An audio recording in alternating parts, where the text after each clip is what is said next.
Hello friends, welcome back to our channel. Friends, ముందుగా ఈ సీరియల్లో ఏం జరగబోతుందో తెలుసుకుందామా? ఇక వీడియోలోకి వెళ్ళినట్లయితే గీత ఒంటరిగా కూర్చొని అంజలి గురించి, వాళ్ళ నాన్న అన్న మాటల గురించే ఆలోచిస్తూ బాధపడుతూ ఉంటుంది. ఏంటి, నాకు చిన్నప్పటి నుండి నాన్న ఏది కావాలన్నా అది తెచ్చిచ్చేవాడు, కానీ ఇప్పుడు ఒక అనాథ అయిన ఆ అంజలి కోసం నాన్న నన్ను వదులుకోవడానికి సిద్ధపడ్డాడు. అసలు ఆ అంజలి ఎవరు? నాన్న ఎందుకు ఇక్కడికి తీసుకొచ్చాడో తెలుసుకోవాలి. లేకపోతే ఆ అంజలి నా పుట్టింటికి, నా కన్న వాళ్ళకి నన్నే దూరం చేస్తుందా? నా పుట్టింటిని నేను వదిలేసి వచ్చిన దగ్గర నుండి ఎంత బాధపడుతున్నానో నాన్నకి తెలుసు. కానీ నాన్న నాకు ఒక్క ఫోన్ చేయలేదు, నాతో మాట్లాడలేదు. అంటే పూర్తిగా అంజలి నాన్నని మార్చేసింది. కానీ ఆ అంజలిని నేను అస్సలు వదిలిపెట్టను అని ఇక గీత అనుకుంటూ ఉంటుంది. ఇంతలోనే బాలచందర్ గీత దగ్గరికి వచ్చి, ఏంటి గీత, మావయ్య గురించి ఆలోచిస్తూ బాధపడుతున్నావా? చూడు, నీలాగానే మీ నాన్నగారు కూడా. చూడు, ఎవరికైనా ఆపద వస్తే నువ్వు వాళ్ళని ఆ సహాయం చేయడానికి ముందుంటావు. నువ్వు ఇంతవరకు మన పెళ్ళైన దగ్గర నుండి చూస్తూనే ఉన్నాను. నువ్వు ఇచ్చిన మాటని ఎప్పుడు వెనక్కి తీసుకోలేదు, తప్పలేదు. ఇప్పుడు మీ నాన్న కూడా అలాగే కదా గీత. తనిచ్చిన మాటని ఎలా వెనక్కి తీసుకోమంటావు? ఇచ్చిన మాటని ఎలా తప్పమంటావు? ఆయన మనసు కూడా అర్థం చేసుకోవాలి గీత. పద, భోజనం చేద్దాం అనగానే అప్పుడు గీత, లేదండి, మా నాన్నని ఆ అంజలి పూర్తిగా మార్చేసింది. నా పుట్టింటికి, కన్న వాళ్ళకి నన్ను దూరం చేసింది. ఆ అంజలిని గుర్తుకు తెచ్చుకుంటేనే చాలా కోపంగా ఉంది అని చెప్పి గీత, బాలచందర్ మాట్లాడుకుంటూ ఉంటారు. ఇక ఇంతలోనే మనీష్ అంజలి గీత దగ్గరికి వస్తాడు. ఇక ఆ మనీష్ని చూసిన బాలచందర్, గీత, ఎవరొచ్చారో చూసావా? ఒక్కసారి అటువైపు చూడు అని అంటూ ఉంటే అప్పుడు గీత చాలా కోపంగా, మన మనీష్ కాదు, మన దగ్గర వర్క్ చేసే జిఎం మనీష్ గారు. అసలు అతను అపాయింట్మెంట్ లేకుండా ఎందుకు వచ్చాడో తెలుసుకొని పంపించేయండి అని ఇక గీత అనగానే ఆ మాటలు విన్న మనీష్ చాలా బాధపడుతూ ఉంటాడు. ఇక వెంటనే, అత్తయ్య, నన్ను క్షమించు. అంజలి మన ఇంట్లోనే ఉన్నదన్న విషయం నీ దగ్గర దాచిపెట్టడం, నిన్ను మోసం చేయడం నేను చేసిన తప్పే. కానీ తాతయ్య అంజలి విషయం నీతో చెప్పొద్దని నా దగ్గర మాట తీసుకున్నాడు. అందుకే ఆ విషయాన్ని నీతో చెప్పలేకపోయాను. నన్ను క్షమించత్తయ్య అని మనీష్ అంటూ ఉంటే అప్పుడు గీత, చూడు, నువ్వు నన్ను క్షమాపణ అడగవలసిన అవసరం లేదు. మీరు ఎవరో, నేను ఎవరో మీకు మాకు ఎలాంటి సంబంధము లేదు. ముందు మీరిక్కడి నుంచి వెళ్ళిపోండి. మా నాన్నగారే నన్ను ఇంట్లో నుంచి వెళ్ళిపోమ్మన్నారు. అలాంటిది నువ్వు నన్ను మోసం చేయడంలో తప్పేముంది? చూడండి, నేను ఎవరిని బాధ పెట్టడం లేదు. ప్లీజ్ నన్ను బాధ పెట్టకండి, వెళ్ళిపోండి అని ఇక గీత అనగానే ఆ మాటలు విన్న మనీష్ కన్నీళ్లు పెట్టుకుంటూ ఉంటాడు. అప్పుడు బాలచందర్, ఏంటి గీత, మీ నాన్న చేసిన దానికి వాడేం చేస్తాడు? ఎందుకు వాడిని అలా బాధ పెడుతున్నావు? వాడికి నువ్వంటే ప్రాణం. నిన్ను వదిలి అస్సలు ఉండలేడు. అలాంటి మనిషిని ఇలా బాధ పెట్టకూడదు అని బాలచందర్ అనగానే అప్పుడు గీత, ఓహో, నేనంటే అతనికి ఎంతో ఇష్టమా, ప్రాణమా? అయితే ఈ అత్తనే మోసం చేస్తాడా? అదేనా వీడి ఇష్టం అని గీత అంటూ ఉంటే అప్పుడు బాలచందర్, చూడు గీత, మీ నాన్నకిచ్చిన మాట కోసమే మనీష్ ఆ విషయం నీతో చెప్పలేకపోయాడు. చూడు, ఒక్కసారి వాణ్ణి అర్థం చేసుకో అనగానే ఇక గీత, చూడండి, ఎన్ని రోజులు మీరు ఏది చెప్పినా వెనకాడలేదు. కానీ ఈ విషయంలో మాత్రం నేను ఎవ్వరి మాట వినను అని చెప్పి కోపంగా లోపలికి వెళ్తుంది. ఇక మనీష్ అక్కడి నుంచి బాధగా వెళ్ళిపోతూ ఉంటే అప్పుడు బాలచందర్, ఒరే మనీష్, మీ అత్తయ్య ఇప్పుడు చాలా కోపంలో ఉందిరా. తన మాటలు పట్టించుకోవద్దు. కొద్ది రోజులైన తర్వాత అదే సర్దుమడుగుతుంది. ఈ గొడవలు సర్దుమణిగి గీత మళ్ళీ మీ ఇంటికి వస్తుంది అని చెప్పగానే ఇక మనీష్ సైలెంట్గా అక్కడి నుంచి వెళ్ళిపోతాడు. ఇక ఇదిలా ఉండగా రత్నం రోజులాగానే తన బీరువాలో బట్టలు సర్దుతూ ఉంటుంది. ఇక ఇంతలోనే అందులో నుంచి ఒక చీటీ కింద పడడంతో వెంటనే రత్నం ఆ పేపర్ను తీసి చూస్తూ ఉంటుంది. ఇక ఆ పేపర్ ఏంటో కాదు, గీతకి ఫస్ట్ బిడ్డ పుట్టినప్పుడు ఇక శంకర్ ఆ బిడ్డని శబరి అనాథాశ్రమంలో వదిలేసి చెక్ ఇచ్చాడు. అదే ఈ చెక్. కానీ ఇప్పుడు అదే ఆశ్రమం నుంచి అంజలిని తీసుకొస్తున్నానని ఆయన చెప్పారు. అసలు ఆయన దేని గురించి బాధపడుతున్నారు? ఈ అంజలి గురించి ఎందుకు అంతలా పరితపిస్తున్నాడు? తన కూతుర్నైనా వదులుకోవడానికి సిద్ధపడ్డాడు. కానీ అంజలిని మాత్రం బయటికి పంపించడానికి అస్సలు ఒప్పుకోలేదు. అసలు ఏంటో తెలుసుకుంటాను. గీత కూతురు బ్రతికే ఉందని నాతో చెప్పాడు. తను ఎక్కడ ఉంది, అసలు తను ఎలా ఉంటుందో నేను వెంటనే ఆయన దగ్గరికి వెళ్ళి అడుగుతాను అని చెప్పి ఇక రత్నం వెంటనే రాజారాం దగ్గరికి వస్తుంది. ఇక రాజారాంను చూసిన రత్నం మాత్రం, చెప్పండి, అసలు మీరు ఎందుకు ఇంత మౌనంగా ఉంటున్నారు? శంకర్ ఆ అంజలి విషయంలో నిలదీసినా కూడా మీరు నోరు మెదపడం లేదు. అంజలి కోసం నీ కన్న కూతుర్నే దూరం చేసుకున్నారు. అసలు అంజలి ఎవరు? ఆ గీతకి మొదటి బిడ్డ పుట్టినప్పుడు మీరు శబరి ఆశ్రమానికి మీరు కొంత డబ్బుని డొనేషన్గా ఇచ్చారు. మళ్ళీ అంజలిని అదే ఆశ్రమం నుంచి తీసుకొచ్చారు. ఒకవేళ ఈ అంజలే మన గీత కూతురు కాదు కదా అని రత్నమనగానే ఆ మాటలు విన్న రాజారాం ఒక్కసారి షాక్ అవుతాడు. ఇక సైలెంట్గా ఉండడంతో వెంటనే రత్నం, చూడండి, మీరు ఏదో విషయం దాస్తున్నారు. అది నాకు చెప్పకపోతే నేను చచ్చినంత ఒట్టే అని చెప్పగానే ఇక రాజారాం చేసేది ఏమీ లేక ఇక వెంటనే, రత్నం, ఈ విషయం నాలోనే దాచుకుంటున్నాను. 20 సంవత్సరాల నుండి గీత కూతురు మనకు దూరం అయిపోయింది. కానీ ఇప్పుడు గీత కూతురు బతికే ఉంది. తను మన దగ్గరే ఉంది అని చెప్పగానే ఇక రత్నం చాలా సంతోషపడుతూ ఉంటుంది. ఎక్కడండి, ఎవరు అనగానే అప్పుడు రాజారాం, ఎవరో కాదు, అంజలినే గీత కూతురు. గీత అంజలి కన్న తల్లి అని చెప్పగానే ఇక రత్నం ఒక్కసారి షాక్ అవుతుంది. ఇంతలోనే అంజలి ఇక రత్నంకి ట్యాబ్లెట్లు వేయడానికి అక్కడికి వస్తూ ఉండగా వీళ్ళిద్దరూ మాట్లాడుకుంటూ ఉండగా అంజలి చాటుగా విని ఇక గీతే తన కన్న తల్లి అని తెలుసుకొని ఒక్కసారి స్టన్ అయిపోయి చూస్తూ ఉంటుంది. ఇక వెంటనే కన్నీళ్లు పెట్టుకుంటూ చాలా సంతోషపడుతూ అక్కడి నుంచి వెళ్ళిపోతుంది. ఇక రత్నం మాత్రం, చూడండి, ఎందుకు ఈ నిజాన్ని అందరి ముందు దాచిపెట్టి నువ్వు వాళ్ళతో మాటలు పడుతున్నావు?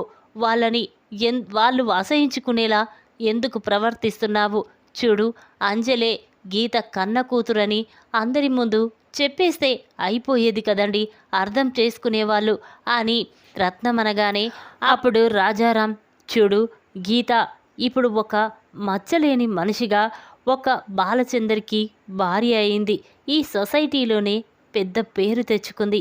కానీ ఇప్పుడు గీత అందరికీ తెలిసింది ఒక బిజినెస్ మ్యాన్గానే. కానీ ఇప్పుడు తను పెళ్ళి కాకముందుకే తల్లి అయింది ఆ కూతురు అంజలి అని గీతకి తెలిస్తే ఇక తన భర్త గీతని వదిలేసి వెళ్ళిపోతాడు. అప్పుడు నా చేతులారా నా కూతురు జీవితాన్ని నేనే నాశనం చేసిన వాణ్ణవుతాను. అందుకే అల్లుడి ముందు ఈ నిజాన్ని నేను చెప్పలేకపోయాను అని రాజారాం అంటాడు. ఆ మాటలు విన్న రత్నం, అవునండి, నేను కూడా ఆలోచించలేదు. ఇప్పుడు అంజలి గీత కూతురని తెలిసిన మరుక్షణమే బాలచందర్ గీతని క్షమించడండి అని ఇద్దరు బాధపడుతూ ఉంటారు. ఇక రాజారాం మాత్రం, లేదు రత్నం, ఈ విషయాన్ని ఎలాగైనా నేను అందరి ముందు బయట పెడతాను. నా ప్రాణం పోయేసరికి తల్లి కూతుర్లని ఒకటి చేస్తాను. నేను చేసిన పాపాన్ని నా చేతులతోనే తుడిచేసుకుంటాను అని రాజారాం మాట్లాడుకుంటూ ఉంటారు. ఇక అంజలి మాత్రం గీత తన కన్న తల్లి అని తెలిసి చాలా సంతోషపడుతూ ఉంటుంది. ఎలాగైనా మా అమ్మని కలవాలి, మా అమ్మతో మాట్లాడాలి, ఆమె ప్రేమని పొందాలి. కానీ ఇప్పుడు మా అమ్మ నా మీద చాలా కోపంగా ఉంది. నేనంటేనే ఒక శత్రువులాగా చూస్తుంది. కానీ అది దూరం చేసుకోవాలి అంటే వెంటనే నేను మా అమ్మ దగ్గరికి వెళ్ళాలి. తన కాళ్ళు పట్టుకొని క్షమాపణ చెప్పాలి అని చెప్పి ఇక గీత అనుకుంటూ ఉంటుంది. ఇక అందరూ భోజనం చేసి నిద్రపోతూ ఉంటారు. ఇక ఇంతలోనే అంజలి రాజారాం గదిలోకి వచ్చి తన కాళ్ళు మొక్కుతూ, తాతగారు, నేను మా అమ్మ దగ్గరికి వెళ్ళిపోతున్నాను. మా అమ్మకి క్షమాపణ చెప్తాను. మా అమ్మకి సేవలు చేసుకునే భాగ్యం నాకు కలిగించు అని చెప్పి ఇక అంజలి వెంటనే తన బ్యాగ్ తీసుకొని ఇక గీత ఇంటికి వెళ్తుంది. అక్కడికి వెళ్ళేసరికి ఇక అంజలి బాలచందర్ మాట్లాడుకుంటూ ఉంటారు. బ్యాగ్ తీసుకొని గీత అంజలి ఇంట్లో అడుగు పెడుతుంది. ఇక అది చూసిన గీత ఒక్కసారే షాక్ అయిపోయి చూస్తూ ఉంటుంది. ఇక వెంటనే, ఏయ్, ఎందుకొచ్చావు ఇక్కడికి? నీకు ఇక్కడికి వచ్చే హక్కు ఎవరిచ్చారు అని గీత అంటూ ఉంటే అప్పుడు అంజలి, ఏంటమ్మా, ఏం మాట్లాడుతున్నారు మీరు అనగానే అప్పుడు గీత, చూడు, మా నాన్నకి నన్ను శాశ్వతంగా దూరం చేశావు. నా పుట్టింటికి వెళ్లకుండా చేశావు. నువ్వంటేనే నాకు చాలా అసహ్యం. మీడియా ముందు, అందరి ముందు నా పరువు తీసేశావు. అలాంటిది మళ్ళీ నా ఇంట్లోకి ఎందుకు అడుగు పెట్టావు అని గీత అంటూ ఉంటే అప్పుడు అంజలి, చూడమ్మా, మీరంటే నాకు కోపం లేదు. ఒక అనాథాశ్రమాన్ని కూల్చివేశారన్న కోపం తప్ప. కానీ అది మీరు చేసింది న్యాయమే అనిపించింది. ఎందుకంటే అనాథ పిల్లల కోసం వేరే దగ్గర కట్టిస్తానన్నారు. ఆ కోపంలో నేను మిమ్మల్ని అనరాని మాటలు అన్నాను. కానీ చదువులో తల్లి కాలేజీని కట్టేటప్పుడు నేను అడ్డుపడకూడదని ఊరుకున్నాను. కానీ ఇప్పుడు అర్థం చేసుకున్నాను.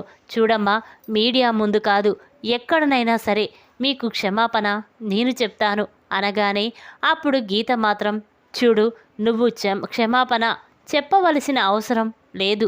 ఎందుకంటే నన్ను, మా నాన్నని శాశ్వతంగా దూరం చేశావు. నాకంటే మా నాన్నకి నువ్వంటేనే ఇష్టం. నీకోసం మా నాన్నగారు నన్ను వదులుకోవడానికైనా సిద్ధపడ్డారు. అలాంటిది నువ్విప్పుడు దయతలిచి నా దగ్గరికి వచ్చి నన్ను క్షమాపణ అడుగుతున్నావా అనగానే అప్పుడు అంజలి వెంటనే గీత కాళ్ళు పట్టుకొని, అమ్మా, నన్ను క్షమించమ్మా, నేను చేసింది తప్పే. కానీ నీ ఇంట్లో నాకు ఒక చోటు కల్పించు. నీకు సేవలు చేసుకుంటూ నేను ఇక్కడే ఉండిపోతాను అని అంజలి అనగానే ఆ మాటలు విన్న గీత, బాలచందర్ స్టన్ అయిపోయి చూస్తూ ఉంటారు. ఇక గీత మాత్రం, ఏంటి, నేను ఇక్కడికి వస్తే నేను ఊరుకోనని తెలుసు కదా. నువ్వంటే నాకు అసహ్యమని తెలుసు. అలాంటిది నువ్వు నా దగ్గరికి రావడమేంటి అని గీత అంటూ ఉంటే అప్పుడు అంజలి మాత్రం, చూడమ్మా, నిన్ను చూస్తూ ఉంటే నాకు కన్న తల్లినే చూసినట్టు అనిపిస్తుంది. అందుకే నిన్ను బాధ పెట్టడం తప్పనుకున్నాను. నా తల్లినే బాధ పెడుతున్నానేమో అని అనుకున్నాను. అందుకే నేను నీకు క్షమాపణ చెప్పి ఇక్కడే ఉండిపోవడానికి వచ్చాను అని చెప్పి ఇక అంజలి అంటుంది.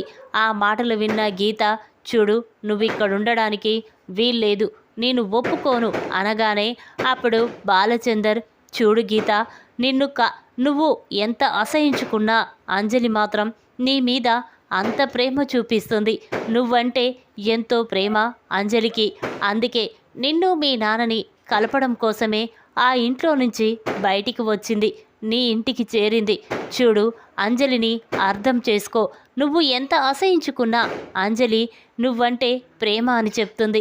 అలాంటి అంజలిని దూరం చేసుకోవద్దు అని బాలచందర్, అమ్మ అంజలి, నువ్వు లోపలికి వెళ్ళమ్మా, నేను చూసుకుంటాను కదా అనగానే ఇక అంజలి, సరేనండి అని చెప్పి లోపలికి వెళ్ళిపోతుంది. ఇక రోజులాగానే అంజలి ఇంట్లో పనులన్నీ చేస్తూ ఉంటుంది.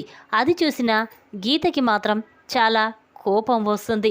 ఇక అంజలి గీత దగ్గరికి కాఫీ తీసుకొని వస్తుంది. అంజలిని చూసిన గీత, చూడు, నాకు కనిపించొద్దు, నాతో మాట్లాడొద్దని ఎన్నోసార్లు చెప్పాను. నా ప్రమేయం లేకుండానే నా ఇంట్లో ఉంటున్నావు. కానీ నా భర్త అన్న ఒక్క మాట కోసమే నేను కట్టుబడి ఉంటున్నాను. చూడు, నా పనులలో నా విషయంలో నువ్వు కలగజేసుకోవద్దు వెళ్ళు అని చెప్పగానే ఇక అంజలి, చూడమ్మా, మీరు ఏదన్నా నా కన్న తల్లి అంటుందని నేను సైలెంట్గా ఉంటాను, కానీ మీ మీద కోపం తెచ్చుకోను అని చెప్పి అంజలి అక్కడి నుంచి వెళ్ళిపోతుంది. ఇక ఆ మాటలు విన్న గీతకి మాత్రం ఏమీ అర్థం కావడం లేదు. ఇదేంటి, నేను ఎన్ని మాటలన్నా అంజలి మాత్రం సైలెంట్గా ఉంటుంది, నాలో తన కన్న తల్లిని చూసుకుంటుంది.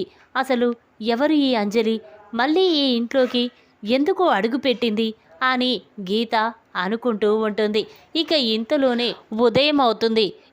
అంజలి ఉదయాన్నే లేచి ఇంట్లో వాళ్ళందరికీ టిఫిన్ రెడీ చేస్తూ ఉంటుంది. ఇక ఇంతలోనే అందరూ కూడా టిఫిన్ చేయడానికి అక్కడికి వస్తారు. ఇక అంజలి గీత ఇంకా రాకపోవడంతో బాలచందర్, అమ్మ అంజలి, వెళ్ళి గీతను తీసుకురామ్మా అనగానే అప్పుడు అంజలి వెంటనే గీత గదిలోకి వెళ్తూ ఉంటుంది. ఇక అది చూసిన బాలచందర్, అమ్మ అంజలి, వద్దమ్మా, ఇప్పుడు నువ్వు గీత దగ్గరికి వెళ్తే నిన్ను గీత కోపం చేసుకుంటుంది, నేను వెళ్ళి తీసుకొస్తాను, నువ్వు పదమ్మా అని చెప్పి ఇక బాలచందర్ గీత దగ్గరికి వెళ్ళి, ఏంటి గీత, టిఫిన్ చేయకుండా అలాగే నిద్రపోతున్నావా, లే అని అంటూ ఉంటే ఇంతలోనే గీతకి బాగా ఒళ్ళు కాలిపోతూ ఉంటుంది.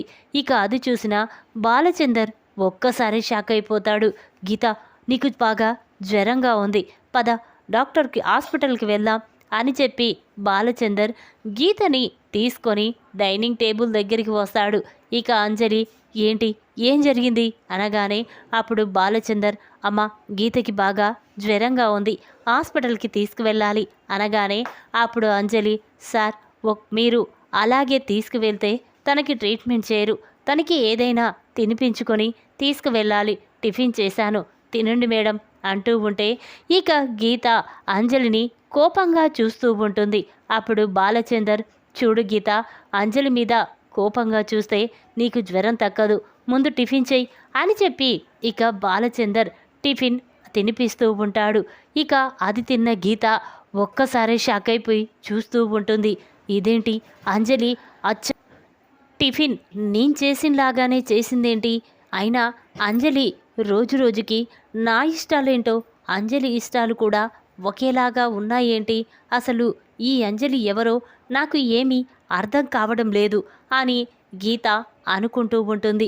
ఇక ఒకరోజు అంజలి గీత ఫోటో పట్టుకొని, అమ్మ నువ్వే నా కన్న తల్లివని ఇన్ని రోజులు తెలియక నీతో గొడవ పడ్డాను, కానీ తాతయ్య అమ్మమ్మ మాట్లాడుకుంటూ ఉంటే నువ్వే నా కన్న తల్లివని చాటుగా విని నిజం తెలుసుకున్నాను, కానీ నువ్వు నన్ను కొట్టినా తిట్టినా ఎంత బాధ పెట్టినా నేను మాత్రం నిన్ను వదిలి వెళ్ళిపోనమ్మా, చిన్నప్పటి నుండి నేను నీకు దూరమైపోయాను, నీ ప్రేమని పొందలేకపోయాను, కానీ ఇప్పుడు నవ్వు తిడుతూ ఉన్నా అదే ప్రేమ అనుకుంటాను, నీ దగ్గరే ఉండిపోతాను అని అంజలి గీత ఫోటో పట్టుకొని చాలా బాధపడుతూ కన్నీళ్లు పెట్టుకుంటూ ఉంటుంది. ఇక అది చూసిన గీత ఒక్కసారి షాక్ అయిపోయి చూస్తూ ఉంటుంది. ఇదేంటి, అంజలి నా ఫోటో పట్టుకొని అమ్మ అని పిలుస్తుందేంటి, అసలు ఈ అంజలి ఎవరు, అలా ఎందుకు పిలుస్తుంది అని ఇక గీత ఆలోచిస్తుంది. నేను ఆ రోజు పెళ్లి కాకముందే తల్లి అయ్యాను, కానీ ఆ రోజు నా బిడ్డ చనిపోయిందని మా అన్నయ్య చెప్పాడు, అంటే మా అన్నయ్య నాతో అబద్ధం చెప్పాడా, ఈ అంజలినే నా కన్న కూతురా అని ఇక వెంటనే గీత తన ఫోన్ తీసి శంకర్కి ఫోన్ చేస్తుంది. గీత నుండి ఫోన్ రావడంతో శంకర్ ఫోన్ లిఫ్ట్ చేసి, చెప్పు చెల్లమ్మ అనగానే అప్పుడు గీత, అన్నయ్య నీతో ఒక ముఖ్యమైన విషయం మాట్లాడాలి అనగానే అప్పుడు శంకర్, సరేనమ్మా వెంటనే వచ్చేస్తున్నాను అని చెప్పి శంకర్ గీత ఇంటికి వస్తాడు. ఇక అది చూసిన గీత, అన్నయ్య నిజం చెప్తావా, ఇప్పుడు మీ బావగారు కూడా ఇంట్లో లేరు, నేను అడిగిన ప్రశ్నకి నిజం చెప్పన్నయ్య అనగానే అప్పుడు శంకర్, ఏంటమ్మా చెప్పు అనేసరికి ఇక గీత, చూడన్నయ్య ఆ రోజు నా కడుపులో బిడ్డ చనిపోయిందని అబద్ధం చెప్పావు కదా, నా కూతుర్ని నాకు శాశ్వతంగా దూరం చేశావు కదా అని గీత అనగానే ఆ మాటలు విన్న శంకర్ ఒక్కసారి షాక్ అవుతాడు. అమ్మ గీత, ఏం మాట్లాడుతున్నావు? నీ కూతుర్ని నేను దూరం చేయడమేంటి అనగానే అప్పుడు గీత, అవునన్నయ్య, నువ్వు అబద్ధం చెప్తున్నావు, నా మీద ప్రమాణం చేసి నిజం చెప్పు అనగానే అప్పుడు శంకర్, అవునమ్మా, నీ కూతుర్ని నేను నీకు దూరం చేశాను. ఎందుకంటే నీ జీవితం ఇక్కడితోనే ఆగిపోకూడదని, నువ్వు సంతోషంగా ఉండాలని, ఈ బిడ్డ నీ దగ్గర ఉంటే ఇక నీ జీవితం నాశనమైపోతుందని, అందుకే ఆ బిడ్డని తీసుకువెళ్ళి అనాథాశ్రమంలో వదిలేశాను. నీకు బాలచందర్ బావతో పెళ్లి చేసి జీవితం సంతోషంగా ఉండేలా చేశాను అని శంకర్ అంటాడు. ఆ మాటలు విన్న గీత ఒక్కసారి షాక్ అయిపోయి చూస్తూ ఉంటుంది. వెంటనే శంకర్ చెంప పగలగొడుతుంది. చూడన్నయ్య, నేను చేసిన తప్పుకి నా కూతురు శిక్ష అనుభవిస్తుంది. నా కూతురు ఏం తప్పు చేసిందని ఆ రోజు నన్ను, నా బిడ్డని శాశ్వతంగా విడదీశావు. చూడు, ఇప్పుడు నా కూతురు బ్రతికే ఉంది అని గీత అనగానే ఆ మాటలు విన్న శంకర్ స్టన్ అయిపోయి చూస్తూ ఉంటాడు. ఏంటి, నీ కూతురు బ్రతికి ఉందా? ఎక్కడ ఉంది అనగానే అప్పుడు గీత, చూడు, నువ్వు నాకు దూరం చేసిన నా కన్న కూతురు నా దగ్గరే, నా ఇంట్లోనే ఉంది, అది అంజలి అని చెప్పగానే ఇక శంకర్ ఒక్కసారి షాక్ అవుతాడు. ఇక ఇద్దరు మాట్లాడుకుంటూ ఉండగా ఇంతలోనే అక్కడికి వచ్చిన బాలచందర్ గీత మాటలు విని స్టన్ అయిపోయి చూస్తూ ఉంటాడు. అంటే గీత పెళ్ళి కాకముందే తల్లి అయ్యిందా? అంజలి తన కన్న కూతురా? అందుకే అంజలిని గీత ఎంత కోప్పడినా అంజలి మాత్రం పట్టించుకోకుండా తనకి సేవలు చేస్తుందా అని చెప్పి ఇక బాలచందర్ గీతని అసహించుకుంటూ ఉంటాడు. ఈ విధంగా రాజారాం రత్నం ద్వారా గీతే తన కన్న తల్లి అని తెలుసుకొని గీత ఇంట్లో అడుగుపెట్టిన అంజలి షాక్లో బాలచందర్. ఈ వీడియో కనుక మీకు నచ్చినట్టయితే లైక్ చేయండి. మరిన్ని వీడియోల కోసం మా ఛానల్ని తప్పకుండా సబ్స్క్రైబ్ చేసుకోండి. Thanks for watching.